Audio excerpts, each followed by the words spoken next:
박 팀장입니다. 오늘은 최근 논란의 중심이 되고 있는 임대보증보험에 대해서 알아보겠습니다. 지난 13일 국회 국토교통위원회는 다음 달 18일부터 시행하는 임대보증보험의 의무가입제도에 대한 면제 사유를 추가로 발표하였습니다. 그러나 가입하는 방법도 어렵고 하고 싶어도 가입할 수 없는 임대사업자들은 애만 태우고 있는데요.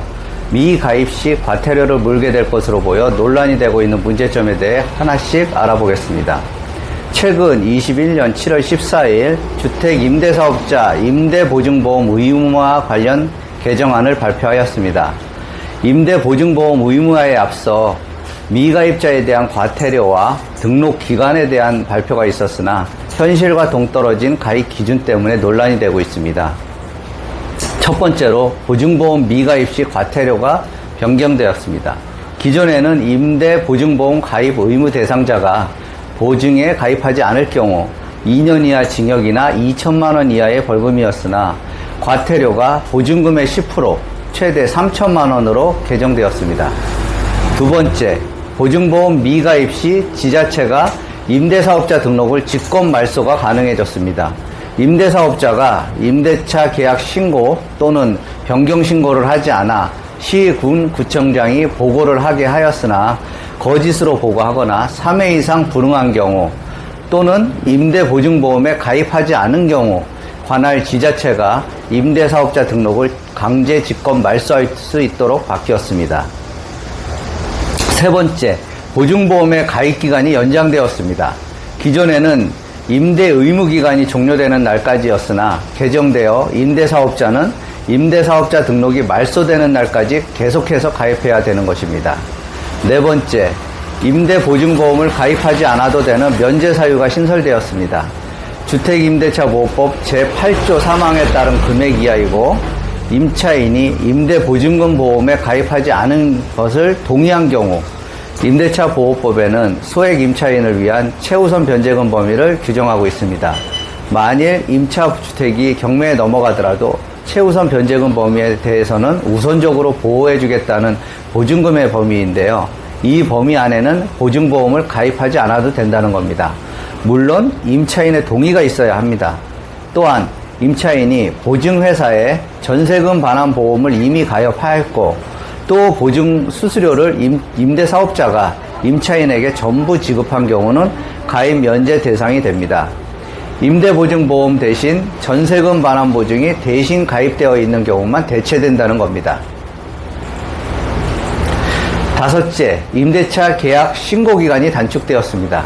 기존에는 임대차 계약을 체결한 날부터 3개월 이내였으나 개정되어 30일 이내로 관할 시, 군, 구청장에게 신고하여야 합니다. 마지막 여섯 번째는 임차인의 재계약을 거절할 수 없는 기간을 연장하였습니다. 기존에는 임대 의무 기간 동안으로 규정하였지만 개정하여서 임대사업자로 등록되어 있는 기간 동안으로 확대하였습니다. 그럼 이번 개정으로 논란이 되고 있는 부분에 대해 알아보겠습니다. 먼저 보증보험을 가입하고 싶어도 가입할 수 없는 경우입니다. 임대보증보험 가입 요건 중에 은행 대출과 임대보증금을 더한 금액이 주택가격, 공시가격의 120%에서 170%보다 많을 경우나 대출금액이 60%를 넘으면 보증보험이 가입이 불가합니다. 시세보다 보증금이 높은 깡통주택에 대한 보증금 사고에 대한 예방책입니다. 그러나 원룸, 빌라, 오피스텔의 경우 공시가격이 시세보다 낮기 때문에 가입 조건 미달로 보증보험을 가입하지 못하는 경우가 발생합니다. 보증금을 기준 이하로 낮추거나 대출금을 갚아야만 하므로 현실적으로 실현하기 어렵습니다. 앞에서 보증보험 가입 조건을 예외해서 기존 세입자가 전세보증금 반환보증에 가입하고 집주인이 보험금을 대신 내어준 경우도 앞에서 말한 가입 조건 비율에서는 동일합니다. 그리고 소액보증금으로 최우선 변제금 서울기준 5천만 원 이하 조건은 현재 서울기준 소액임대차가 거의 없다는 현실과 세입자의 동의를 사실상 받기 힘들다는 문제가 있습니다.